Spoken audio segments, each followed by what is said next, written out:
First and foremost, I want to start this video by saying that God is so good, okay? Let me tell you, without God, I don't even know how I would be in front of you guys recording this video. As you guys know, if you watched my last video, my mom passed away last month, and this past month has just been like a whirlwind of emotions, a lot of introspection, you know, just reflecting on past life experiences, past choices, but really just piecing together who I want to be as a woman moving forward. So that's just the wavelength that I'm on, you know, self-development, being the best version of myself that I can be, growing as a woman, sharing wisdom with other women, other people in general. So yeah, I guess that's the vibe, right? To be completely honest, I have no idea. Well, let me turn you guys this way. I have no idea what I'm doing with this YouTube channel. When you experience something so significant like losing a parent, you begin to see the world from a different lens. And a lot of the things that kind of mattered before seem so trivial, and it doesn't feel worth talking about.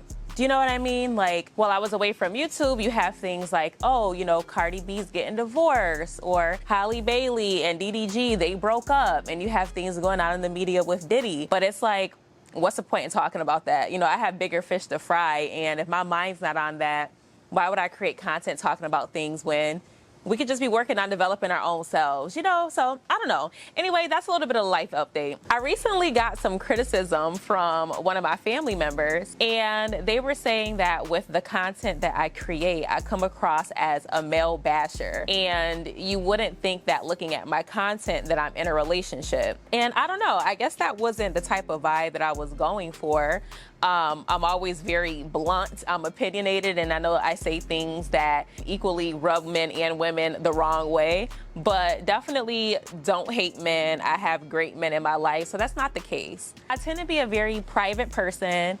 I don't like sharing a lot about my personal relationships, especially my romantic ones, but I do think that I have learned a lot about myself while I've been on this journey of being single for a very, very long time, you know, no dating, no anything, to transitioning into, again, learning someone and building with someone and having to adjust things within myself that I didn't really think was a problem or a barrier to a healthy relationship until I got into a relationship and I'm like, oh shoot, sis, we gotta change, we gotta correct some things, right? One of the things that I realized about myself is that I am or can be a selfish woman. This was actually a criticism that I received in my relationship.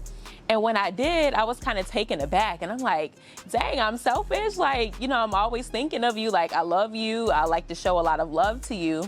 But as we started talking about it a little bit more, we discussed how I was selfish in the sense that I focus so much on self-preservation, my well-being, you know, just making sure I'm good no matter what, always looking out for myself. I have my back more than anyone else. That's a mentality that I have, right? For a variety of reasons, for good reasons, but it's something that was becoming a barrier in my relationship. We talked about this before on my channel where I didn't have the healthiest upbringing as a child.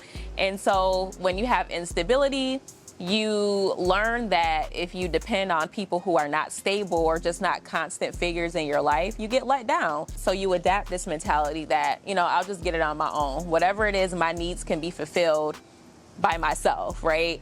So that's one thing, you know, unlearning the inner childhood wounding that's kind of accumulated over the years. But another part of it is just being single for a long time. I was single for years, right? Wasn't really having any sort of long-term connections, staying to myself, you know, just trying to focus on being a better person versus the romantic side. And when I did try the romantic side of things, it never really panned out. So again, I got used to being in this state of solitude. And so I think this is an interesting dynamic to reflect on because I know a lot of women nowadays are in the same boat, right?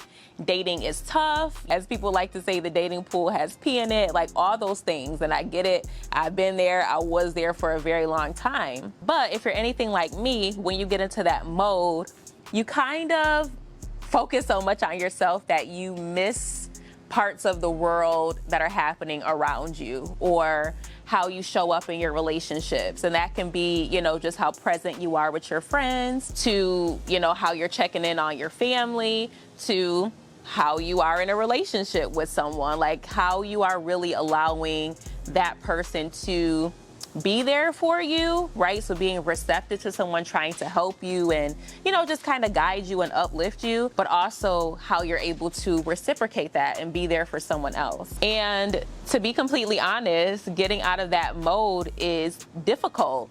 And so I know that, you know, we say we want the relationship and, you know, the idea of the fairy tale wedding and, you know, just having that best friend, that bond with someone, it sounds so good. And it is a beautiful thing, but it does take a lot of work. And a part of that work is realizing that we may have habits or, you know, tendencies within ourselves that need to be corrected before we can get to that point. And I think that society kind of primes us to be this way. When you think about the way society kind of primes us as women, it's like, you know, the man is supposed to chase after you and he's supposed to court you and he's supposed to provide for you, you know, especially with the way social media is set up where so many women are everywhere and these guys are kind of pining after women in a lot of ways.